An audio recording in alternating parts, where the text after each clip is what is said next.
Жай мұғалім хабарлайды, жақсы мұғалім түсіндіреді, керемет мұғалім көрсетеді, ал ұлы мұғалім шабыттандырады.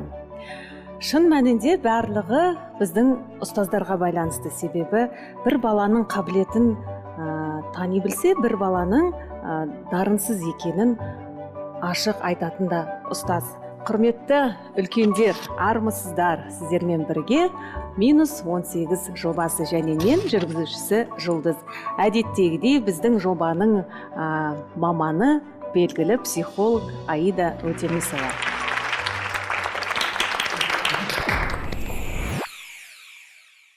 Өздеріңіз жалпы оқуға қалай көзқарастарыңыз қандай? Бірінші қыркүйек деген официально бір мектепке ойбай, мектепке там дайындалу керек деп қиналып барасыздар ма? Мысалы, білім күні деп балалар бірінші, екінші, үшінші, төртінші, бесінші сынып аралығында мен білуімше қуанады. Олар үшін қуанышты, көтеріңкі көңіл күймен бірінші қыркүйекте сабаққа барады. Сіздер қалай барасыздар өзі? Жасөспірімдер бастап жылап баратын. Бастауышта қуанса баяндауышта жылайды ғой. Сіздер қазір қуанбайсыздар. Мен сабаққа ерте баратын, сағат 2-де басталатын, бірақ. Кажется, не спорится. Нұреке, кажется, әлі де солай сау дейме? Қазір ерте барам, көбінесе ерте барам, 1 сағат ерте барам. Көп оқушыларда байқалады ғой, азанғы уақытта баратындар жылап барады, түстен кейінгі уақытта уже более-менее болып барады. Жазда демалып мектепке бармай негізі кейде сағынасың, бірақ бірінші қыркүйек жақындаған кезде ақырында түсіне бастайсың, демалыс бітті айтсен деп. Дегенмен, бір жақсы бірінші қыркүйекте ең бастысы әдем болып барғың келеді ғой. Себебі достарын көрмеді ғой, 3 ай бойы алғашқы сымбат әдем болып келді деген секілді ой қалдыру керек болады. Ана киімік новый осы. Шашты өріп, бантик жасап, мысалында шаш ұзын болып кетсе де, мысалында достарын, құрбыларын біліп қояды, сондықтан әдем болып барғың келеді. Бірінші қыркүйекте әдем болып барасың да, екінші қыркүйектен жаман. Енді олар жаңа өздеріңіз дайындайсыздар, өздеріңіз дайындаласыздар, сабаққа да өздеріңіз дайындаласыздар, жоқ әлде. Бірақ енді қазіргі заманда балалардан гөрі ата-аналар көп оқитын сияқты сабағын. Ол мен ата-ана болғандықтан анау WhatsApp желісінде есептің шешімін бір-бірінен сұрап, ойбай, мына шешім шығарамай жатырмыз, кім шығарды деп жатады ғой. Менде мысалы мен ата-ана болғаннан кейін бізде ата-аналар WhatsApp-ында соны бір үлкен талқыға түсіп, біз кәдімгідей оқимыз ана жерде. Мен қазір 3-ші сыныпты оқимын, 5-ші сыныпты оқимын, 6-ші сыныпты оқимын, Енді сіздер қандай? Ата-аналарыңыз оқи ма, жоқ әлде сіздер өздеріңіз шешім іздеп табасыздар ма бір-біріңізбен? Біз таба алмаған, енді қазір барлығы интернетте бар ғой. Тіпті бақылау кезінде мұғалімдер интернеттен алады да. Секрет раскрыт. Бақылау кезінде де мысалы интернеттен көшіремін. Көшіресіздер. Тек қана сен көшірмейсің, бәрімізді көшіреміз. Интернеттен, телефонмен. Жоқ, аналарыңызға көмек сұрайсыздар ма? Мама, папа, мына жерінде мен түсінбей жатырмын. Үй жұмысы кезінде, жоқ әлде бақылау жұмысы БЖБ дейді қазір, сондай кезде. Бірінші сыныптан осы 7 емес, бір 5-ші сыныпқа дейін ата-анамен оқысақ, ал 6-7-8-7-лерден бастап өзің интернетті ашасың, интернетте сайттар бар, сайтқа кіріп паролін жазасың да, кетеді сосын. Ответы деп шығады ғой. Заманауи деген, қандай? Осы тақырыптың аясында мен оқушылардан сұрағым келеді. Сіздердің бір пәнді жақсы көрулеріңіз қаншалықты педагогқа байланысты болды? Немесе жек көру, жақсы көруге байланысты болды ма сіздерде? Педагогқа негізінде байланысты бір 60% менің ойымша. Бірақ мен көбінесе мұғалімнен қорқып оқитын. Өйткені қорқынышты мұғалімдер деп айтпай-ақ қояйын. Менде де солай болды, мысалы математика. Қорқыта ма сонда? Енді қатал. Не үшін қорқасың? Қатал мұғалімдер ғой, сосын енді басқа мұң болмайды ғой. Түрісі ғой. Жоқ енді. Қабағы түйіп. Ол көбінесе ондай қорқынышты деп айтатын. Физика пән мұғалімдермен ассоциация жүреді бәрінде. Физика, математика деген сияқты. Сол сабақтарға кірсең, кішкене басқа сабақтардан қарағанда бір үрейленіп, бір нәрсе болатын сияқты. Мен қазір 4 алмасам, 3 ала алмайды бесе деген секілді да. Немесе 3-ті де күтпеуі мүмкін, сондай мұғалімдерден қорқу. Сосын тақтаға шыққан кезде бет тұқып қаласың, ақырында кетіп кетеді. Негізі қорқыныштың өте үлкен бір философиясы бар. Қорқыныш былай болады, біз білмейтін нәрсемізден ғана қорқамыз. Неге қараңғыдан қорқамыз? Өйткені ішінде не бар екенін пәндерге де тура сондай, сіздер мұғалімнен емес, білмейтін нәрселеріңізден скорее всего қорқасыздар, и содан пәннен не болады. Одан кейінгі сіздерден сұрағым келген нәрсе, мектепте именно білім беру жүйесіне байланысты, мұғалімдерге байланысты көзқарастарыңыз қалай? Бізде 200 ақ оқушы болды ауылда, бірақ 30-дан астам мұғалім, солар сабақ беретін. Мұғалімге байланысты олардың кейбір сабақтарына, мысалы, жаңа методика бойынша өтеді, ал бұрыннан келе жатқан апайлар келеді, тарсылдатып оқиды, бақылау жұмысын, ал жаңадан келген мамандар болса слайдтан қосып, сөйтіп көрсетеді, ана апайлар тақтаға жазып, сосын қарайсын, ойланасың, қайсының методикасы жақсы, қайсынан жақсы түсінем деген сияқты. Бірақ алып бара жатқан айырмашылығы жоқ, барлығы педагогтың өзіне байланысты сияқты. Мысалы, бізге биологиядан жас маман да берді, үлкен апай да берді, бірақ айырмашылығы жоқ. Әкеңіз сіздің ұстаз. Иә. Қарым-қатынасыңыз қандай? Үйде ұстазбен сөйлескенде сөйлесесіз бе, жоқ әлде әкеңізбен сөйлескенде ме? Қандай үйде не қалыптасқан үйде? Екеуіңіздің ара қатынасыңызда не болмаса үйдегі балалар, бауырларыңызбен? Негізі ұстаздың баласы болған бір жағынан жақсы, бір жағынан жаман. Бірінші жақсы жағын айтып кетейік. Жақсы жағы, бірінші мектепте шуламайсың, Тыныш жүресің. Ол точно жақсы ма? Ол негізі шлейбит, жақсыға да жаманға да жатпайды, қақ ортасында тыныш жүресің. Сосын мұғалімнің баласы болғаннан кейін, короче, Сөз айтпайсың, бұзақы жасамайсың, сабақтан қаша алмайсың, уақытылы келесің, оның бәрі жақсы, иә? Егер біле білсеңіздер, бізде бала деген туылған жастан 6 жасқа дейін ата-анамен қарым-қатынас тікелей болатын болса, бала мектепке барғаннан кейін 4-ші сыныпқа дейін, 5-6 сыныпқа дейін, жасөспірім жеткіншек жасқа жеткенге дейін қарым-қатынасы ата-анамен тікелей емес, педагог арқылы болады екен. Көп педагогтар оны көбінесе түсінбейді, біле бермейді, сондықтан да ата-анамен баланың, именно баланың өзіне деген көзқарасы, ата-анасына деген көзқарасы, ата-ананың баласына деген көзқарасы, қарым-қатынасы тікелей мұғалімнің пікіріне, мұғалімнің айтқан сөздеріне де байланысты болып келеді. Сондықтан да егер бізді мұғалімдер көріп отыратын болса, құлақтарын алтын сырға, кез келген сөзіңіз баланың болашағына тікелей әсер етуі мүмкін, және Жұлдыз ханымның қойған сұрағына байланысты, әрине ондай сөздер баланың ең бірінші жетістікке жетуге деген мотивациясын жоғалтады. Одан кейінгі өзіне деген сенімділігі болады ғой, соны төмендетіп жіберуі мүмкін. Одан кейін сіздің айтқан әрбір сөзіңіз баланың адамдарға деген көзқарасына тікелей әсер етеді. Яғни өкпе арқылы, реніш арқылы, сенімсіздік арқылы, осы аталған арқылы адамдармен қарым-қатынас жасауы мүмкін. Осы сезімдер басымырақ болуы мүмкін балада. Енді ең бастысы ол оқушы болғаннан кейін, оларға ештеңе істей алмағаннан кейін өкпесі көбірек баланың басымырақ болатындығында. Енді жас буын, қазір енді сіздердің ойларыңызды сұрағым келіп отыр. Егер ерікті сіздерге бергенде мектепте қандай пәнді алып тастар едіңіздер? Да, математика. Математика. Химия, физика. Химию, физику. Жоқ, химияға тиіспейтін едім. Сен тиіспеңдерші дейсің ғой. Иә. Физика және химия. Неге бізде химия, физика деген пәндер болады ғой? Жаңағы айтып жатқан химия, физика, геометрия тағы қандай пән болды? Алып тастау керек? Математика. Сызу, математика. Ол пәндердің мысалы бізде ол пәндерді ұнатқан жоқпыз, ештеңе өзгермеген екен. Қанша жыл арамызда айырмашылық болса да, бұл пәндерді түсіндіргенде Жұлдыз ханым келісетін шығарсыз. Бір басқа әлем туралы, әлемді түсіндіріп жатқандай түсіндіреді. Яғни оқушыларға қарапайым өмірмен түсіндірмейді. Жоғарғы оқу орнын бітіргеннен кейін ғана мен білдім, оказывается, химия мен физика өте қызық пән екен. Менің мұғалімдерім көріп отырса кешірім сұраймын әрине, бірақ тек қызығушылығын оята алмаған және бала деңгейінде түсіндіре алмаған, соған байланысты педагогтарға айта беріңіз. Мысалы, басқа елдердің мектептерінде болады ғой, Инстаграмда видеолар жүреді, андай тіпті кабинетте неше түрлі эксперимент жасайды. А бізде оның барлығы тек ауызбен да. Мысалы, бізде бір рет мындай болған. Иә. Баламаймыз ғой. Не даты? Иә, солай елестейді. Бақылау сияқты жаздық та. елестетіп отырыңдаршы, мен анау әлі бізде келген жоқ, мен сіздерге айтып отырамын, елестетіп отырыңдар, соны жазыңдар деп. Біз ол қалай елестетіп именно. Сосын химияда мысалы 8-ші сыныпта келесің ғой, ойлайсың қазір бір нәрсе жарасын, санаңды жасайсың. Сосын барып келесің да, балалар отырыңыздар, сабақ оқимыз, есеп жазамыз дейді, болды.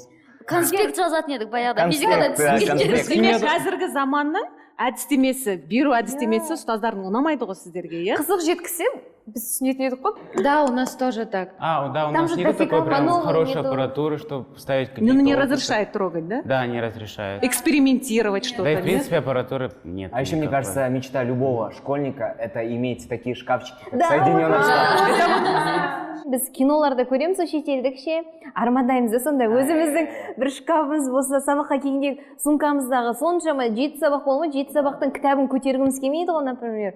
Соны әкеп шкафқа қойып қойсақ, әрі келгенде алсақ, дышы киіміміз де сояқта тұрса екен дейді. Мысалы, мен өзім дышы киімімді алып келуге ерінетінмін, шынымды айтайыншы. Көтеріп жүргім келмейтін, себебі ауыр сумканы көтересің. Иә, артық зат алғым келмейді. Сосын Поэтому не любишь. химия сабағында біз киноларда көреміз, елестетеміз, аппақ халат киіп алады, очки киіп алады, перчатка. Міне сол қызықтырады да балаларды, бізді жасөспірімдерді мысалы бір нәрсе ойлап табуға, бір нәрсені істеуге қызықтырады, а бізде ол жоқ, біз отырамыз жаңағыдай. Иә, саламатсыз ба? Сымбат, осы мектеп бізде бар. Астанада дарынды мектеп бар.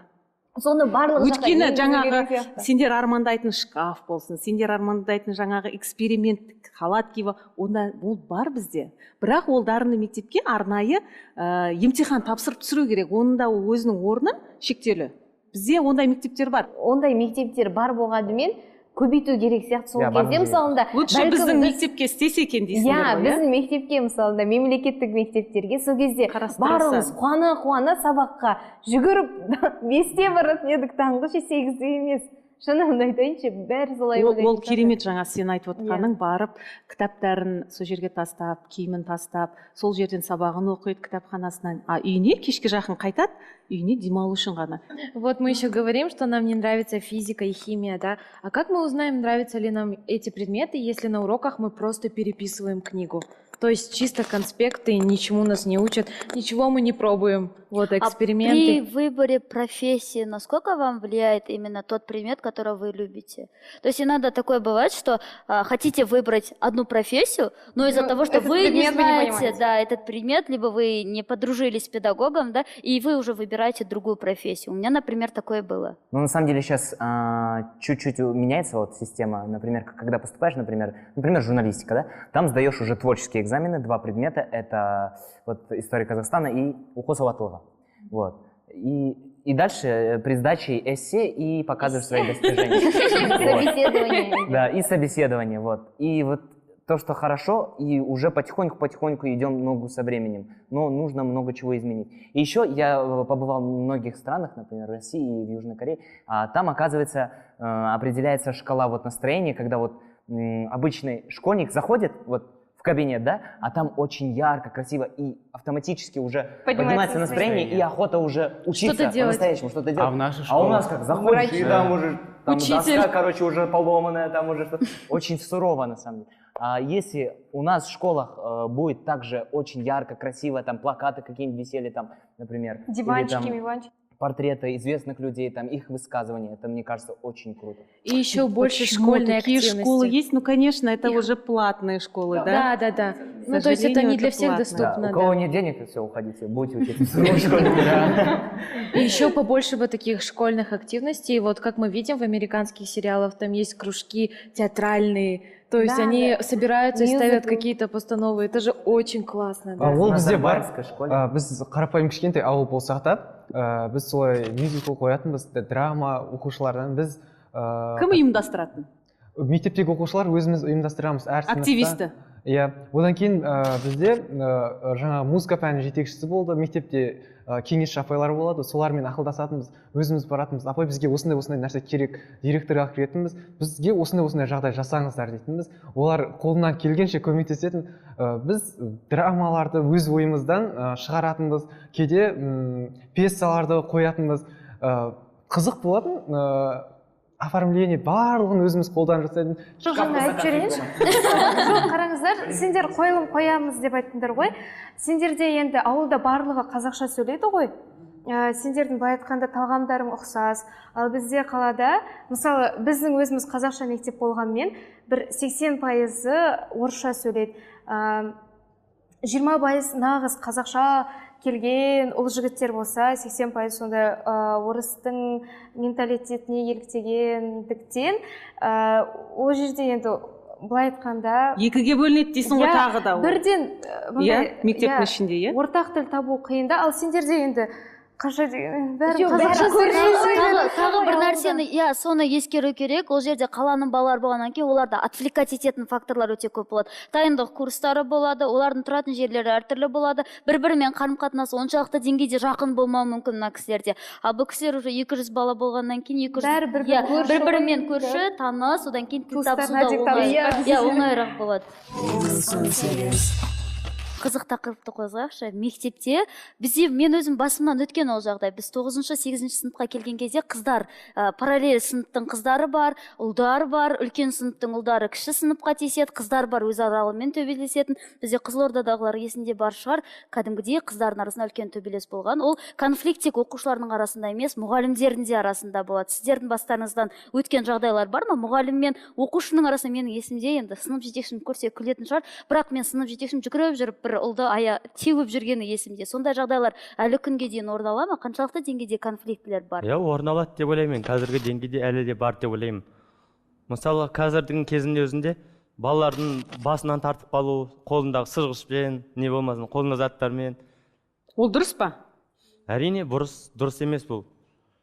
Енді адам өзінің ойындағысын сөзбен, өзінің тіл байлығымен жеткізсе деп ойлаймын да, оқушыларға. Мысалы ретінде, мұғаліммен конфликт жайлы болды ма сіздерде? Конфликты с учителями? Да, конфликт с учителями. Қазіргі таңда конфликттің бәрі бағадан ғой негізінде. Алишерде болған сияқты, Алиш, скажи. Очень часто бывают конфликты по моему внешнему виду. То же самое. Лично мне бы казалось, что больше самовыражаться в школах было бы намного лучше. Наверное, все смотрели такой сериал «Виктория Джастис», где были разноцветные шкафчики, можно было носить свободную Виктория форму. победительница? Я смотрел. Ну, в общем, вообще, мне кажется, школьная программа очень странная. То есть для меня самое главное в школе — это научиться писать и считать. Больше, в принципе, мне от школы ничего не надо. А вот почему сделали, на самом деле, школьную форму? Потому что сейчас кто-нибудь, например, там Анатолий придет там в крутых джинсах, да, и там кто-нибудь, например, Ваня там, например, в обычных шмотках, например, придет, и дальше Ваня, да, самооценка падает потом дальше. Школьная форма — это правильно. Домой, да, это очень правильно на самом деле, вот. А еще, мне кажется, вот Алишер сказал только что то, что вот из-за моего внешнего вида, на самом деле, ну, в школу ты же приходишь учиться, на самом деле. Вот из-за этого дискуссия тоже бывает. Ну, знаешь, внешний вид, смотри, одежда, ладно, пусть соответствует, да, но, допустим, там волосы или же макияж. Я ярко не красилась в колледж, в школу, да, но, допустим, вместо черных стрелок я нарисовала розовые. И учителя из-за этого докапываются. Вот, типа, это же мое личное дело. Ну, я на же самом не деле, нарушаю. я чем-то с учителями согласен, Согласен в потому этом. что, да, у нас есть девчонки, которые Правила, вот, да? знаете, такие девчонки сейчас такие, все, божественно, вот это вот все, у них там вот эти стрелки, они все они даже не смотрят, типа, и вот у них же вот эти всякие, как там называется? Ногти, маникюр. Маникюр. Короче, ногти у них такие красные, большие. Вот. Ну зачем это делать? Вы же учиться идете, зачем вам это? Выходите, например, в клуб и вот там вот делаете. Нет, а вот это же Эта ее фраза тело. «ты идешь туда учиться», Вот и теперь они смотрите, думают, мнения все разделились. Насколько это правильно, что педагог вмешивается в личную жизнь, в личные хотения вот ученика? Насколько это повлияет на учебный процесс? Педагоги насчет внешности, они как бы не влезают в личную жизнь, они просто вот, вот ученик, например, находится в их классе.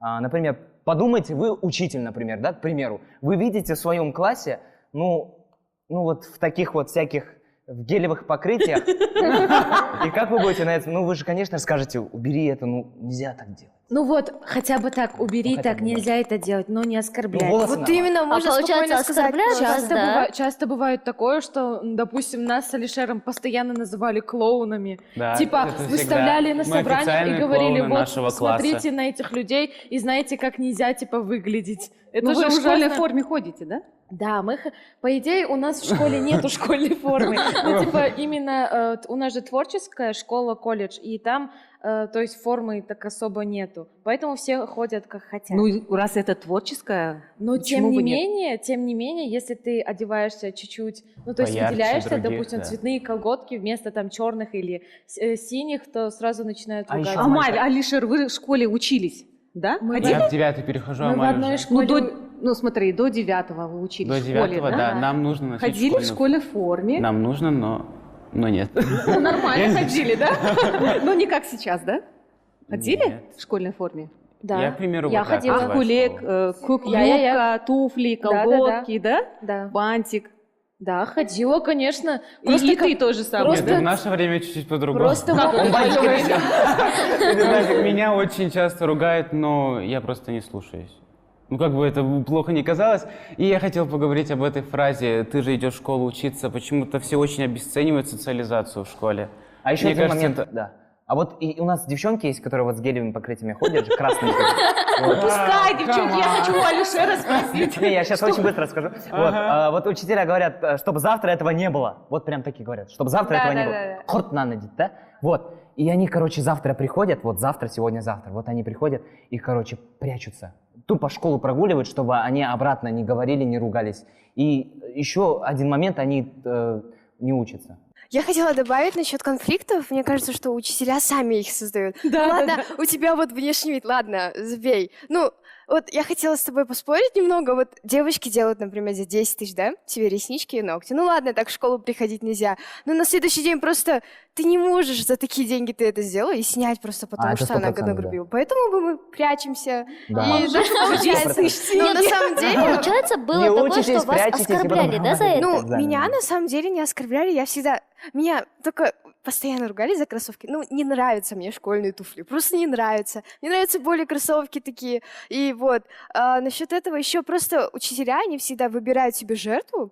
И просто ты каждый день ходишь, и она просто, вот ты идеально совершенно такая, подойдет тебя, посмотрит, потом такая, а что у тебя обложка, блин, помятая? И просто она находит, вот какую-то маленькую, она все же находит, чтобы что-то сказать. Да, вот, Алина, еще Амина, еще ты один в момент. музыкальной, да, школе учишься? Нет, я закончила ее. Закончила музыкальную школу. А там какие отличия от простой Там было школы? прекрасно. У нас была учительница по сольфеджио с фиолетовыми волосами. Просто она была просто классная. Просто Там творческая. нету такого, чтобы, типа, вот это нельзя, там обычная школа. Ну, шкафчиков, конечно, не было. Блин, классная школа. Но инструменты были-то. Я этим Да, занимаюсь. конечно, это музыкальная школа, там в каждом А чем классе... тебе музыкальная школа больше нравится? Ой, если бы можно было, я бы только ее бы закончила, потому что... Ну, почему бы как нет? бы Можно? Открываются новые грани, ты можешь после окончания пойти в консерваторию, там, хочешь стать учительницей, хочешь там в джазовый клуб какой-нибудь, ну, вот так вот. Новые возможности открываются, на самом деле. Я сперва очень жалела, когда мама нас отправила, ну, потому что утром было вставать, еще эти уроки, там, вот этот хор, сольфеджио, вот эти музыкальная литература, казахская музыкальная литература. Но потом я со временем поняла, потому что я восхищалась учителями, которые просто поставят перед собой новые ноты и могут тут же в таком ритме сыграть тебе. Насчет конфликтов с учителями. Ладно, насчет внешнего вида. Есть определенные правила, и мы обязаны их соблюдать. Насчет уроков. Мы обязаны учиться. Но бывает и такое, что учителя начинают лезть в личную жизнь. То есть они указывают на то, с кем нам общаться, а с кем нет. Вот это, я считаю, что неправильно. Прям. Негізі мектепте өте көп байқалатын жағдай, мектеп оқушыларын консультацияға алған кезде өте көп мұғалімдерге жалпы болатын. Оқушылардан арасында жаңағыдай болады ғой, аутсайдер деп айтамыз ғой, төмен оқитын оқушылар болуы мүмкін, поведениесі нашар оқушылар болуы мүмкін, соларды жертва қылып жасап береді өздерінің қолдарынан. То есть ондай жағдайлар бізде Қазақстанда да өте көп болады. Сондықтан да сұрап отырғанымыз сол сіздерден, яғни біздің мұғалімдердің, кейбір мұғалімдердің компетентность деп айтамыз ғой, сонысы мұғалім болуға жеткіліксіз болады. Бізде көбінесе білімге қарамайды, сол мұғалімге деген көзқарасын қандай, ол кісімен сыйластығын қандай, және поведениеге қарап баға қояды да. Соның әсерінен, мысалы бізде кейбір қыздар бар, 7-ші сыныпта физика апай жас мұғалім болған, сабаққа келгенде кішкене қаталдау, ол кісі кірген кезде біздің қыздар: ой апай, шашыңыз қандай күшті, ой апай, тырнағыңыз қандай күшті, ой апай, мен де осыны істесем деп соған қарап, мысалы біздің де апай баға қоятын да. Бірақ сенің қалай оқығаныңа емес, кейбір кезде поведениеге қарайды да. Одан кейін, естественно, адамдарда да енді жағымпаздану пайда болады ғой. Сіздерге қай заманның мұғалімдер беріп жатқанын білмеймін, бірақ мен қазіргі заманның ұстаздарын білем. Бірақ сіздер айтып жатқандай емес ол кісілер. Жаңағы за красивые глазки, за красивое имя не ставят, за красивую внешность тоже не ставят они. То есть честно? Честно, они даже оценку не ставят, они по баллам рассчитывают. Даже по новой программе? Не они сами, то есть не они баллы ставят. Нет, даже, да, компьютер, но да. Прежде дети сами себе ставят оценки, то есть баллы. Алдымен бала өзін бағалайды. Астында, қорытындысында. Мен қандай состояниеде бұл нені тапсырманы орындадым, жазады, қандай балл, қанша балл бересің өзің, осынша балл. Уже бала өзін оценивает, а потом тапсырады, компьютер анықтайды, одан кейін ұстаздар анықтайды. Не деген керемет деймін.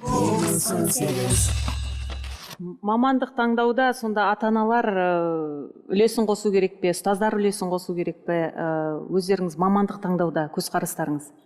Нет, я думаю, что профессию нужно выбирать только по своему личному хотению.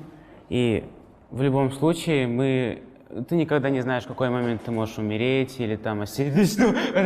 Ты можешь умереть от сердечного приступа, или тебя сбьет машина, сбьет хулиган, что может угодно случиться. Но мы проводим большую часть своей жизни на работе, и эта работа должна быть любимой. Вот, Алишер, можно тебе задать вопрос? Да. Когда мы беседовали, вроде бы ты говорил, что ты еще не выбрал профессию. А как быть в этой ситуации? Кто должен посоветовать? Либо как вот определиться подростку? Ну, да, я еще, в принципе, я не выбрал профессию, но я думаю и очень хотел бы стать хореографом в будущем и заниматься танцами. Это моя страсть, мне это очень нравится. И очень глупо, когда родители навязывают свои мечты вам или дают вам советы по тому, кем ты должен стать. Так совсем нельзя, как я считаю. Ал болады ғой, мына ата-ана айтады, қоғам айтады, мына мамандық популярный, в тренде. Вот осы мамандықты қазір таңдасаң, күшті қазір, крутой боласың. Кезінде юрфак, қазір юрфак емес. Қазір дизайнер, стилист там и так далее, да, более творческий жақты айтады, я? Сол трендпен келісесіздер ме сіздер, келіспейсіздер ме? Ну, я считаю, что сейчас реально действительно новое время, то есть сейчас развитие технологий, сейчас очень популярно IT, даже не дизайн. Да, не спорю, да. Да, и это действительно приносит хорошие деньги. Мне кажется, нужно идти в ногу со временем, то есть выбирать профессии реально актуальные, не то чтобы прям модные, но те, которые сейчас, они есть. Потому что есть такие профессии, которые уже вообще не востребованы. То есть, если вы даже заметили, сейчас везде технологии. То есть даже приходишь в кино, хочешь купить билет, и там стоит такая штука, аппарат. Ты сам покупаешь. То есть не нужны уже те люди, которые будут тебе продавать эти билеты. К примеру, возьмем одного человека, например. Ну, я не могу. Допустим, я не могу. Да, к примеру, возьмем одного человека. Сейчас очень модно, вот мы сказали, IT, да? Да. Вот ему говорят, давай, IT, это же модно, иди в IT. А он, например, в душе актер, например. Он идет на IT, и там, простите за выражение, он нифига там не понимает, но он актер, понимаете? Но если бы он поступил бы на актерское и дальше развивал бы свои навыки, возможно, он бы, например, пробрался бы как минимум в Россию или же в Америку, например, и там бы стал бы популярным. Президентом, например, да? Да. Как, или вот сейчас как Зеленский, да? Да, Зеленский. Стал президентом. Нет, с этим не поспоришь. Я же не говорю выбирать ту профессию, которая тебе не нравится, но актуальная. Да. Но типа стараться выбрать профессию и актуальную, и которая тебе по душе. Что тебе нравится. Да, вот. А какие, например, профессии не актуальные сейчас? Не актуальны? Менде осы мамандық таңдауға байланысты біріне айта кетейінші. Мен Олан газетінің жас тілшісімін. 8-ші сыныптан бастап мақала жазғанмын. Сол кезде осы журналистика саласына бала кезден армандадым да, қызықтым. Осы журналист болсам екен, осылай эфирде сөйлесем екен деген сияқты, оператор болсам екен, режиссер, көп осы сол журналистиканың саласына кеткім келетін. Сөйтіп мен ұлан газетіне жаздым, жас тілші деген куәлік берді. Жас тілші ол Нобель сыйлығын алған сияқты боласың да. Сол қуанып, болды, мен салам осы журналистика деп жүрдім. Ұланда IT және инновация деген бет бар. Сол бетте өңке болашақ бағдарламасымен оқып келген студенттер жайлы жазылады. Көбісі айтишниктер. Сөйтіп солар жайлы мақалаларды, сұхбаттарды оқимын. Инстаграмнан олар іздеймін да сұраймын. Сізге IT саласы қалай ұнады? Қалай келдіңіз? Бұның табысы қандай деймін. Сол кезде айтады, біз бір сайтты 100 мыңға жасаймыз. Ойла, біз айына мынанша сайт жасаймыз, біз сол кезде мынанша $, табамыз дейді. Вау, қызық кеттім да. Сөйтінде IT болды, мен айтишник боламын дедім. Сөйтінде үйден шықпай ноутбук. Сөйтіп өзім меңгеріп алғым келді IT саласын. Сөйтіп өзім сайт ашып, примерно бизнес жасаймын деп ойладым. Сөйтіп менің болмысым келмейді екен, бәрібір жан дүнием журналистиканы қалап тұр. Білесіз ба, мен осы колледжге тапсыратын кезінде, Жүргеновқа тапсыратын кезінде маған әкем айтқан, ұстаз боласың, ұстаздыққа тапсырасың деп. Папа, мен ұстаз қалай боламын? Мен енді сіздер сияқты жасөспірім емес, сіздер қатарлы. Әкеме айтып, мен ұстаз боламаймын ғой, менен ұстаз шықпайды ғой деп қарсы шығып әкеме. Енді қарсы шыққанда қалай біз енді бәрі дастархан басында отбасымен, анам да, әкем де бәріміз енді келісіліп, мен деген кейін өнер жолына түсіп кеттім. Бірақ қазір енді қарап отырсам, Айдос, сен айтып отырсың ғой, жаңа анам айтты ұстаздыққа тапсыр деген. Енді қарап отырсам, маған ұстаздық керек екен. Неге мен сол кезде ұстаздықты оқып алмадым екен деп қазір өкінем. Құрметті ата-аналар, сіз үшін балаңыздың дипломы маңызды ма, жоқ әлде оның алған тәжірибесі маңызды ма? Немесе оның адам болып қалыптасқаны сізге маңызды ма? Мүмкін білімсіз дәрігер, нашар мұғалімнен көрі өзіңіздің балаңыздың жақсы ұста немесе бақытты адам болғаны дұрыс деп ойлаймын. Жиі балаларыңызбен сөйлесіңіздер. Рахмет.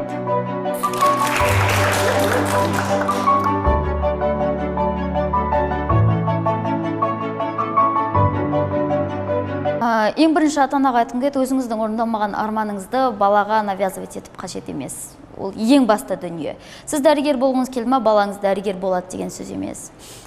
Сізге бір танысыңыз авторитетный немесе жақсы табыс табатын юрист болса, сіздің балаңыз сол юристке барып, дәл сол адамға айналады деген сөз емес. Сондықтан да ең бірінші балаңыздың қалауын тыңдағаныңыз дұрыс, және балаңыздың қабілеті жететін дүниеге барғаныңыз дұрыс.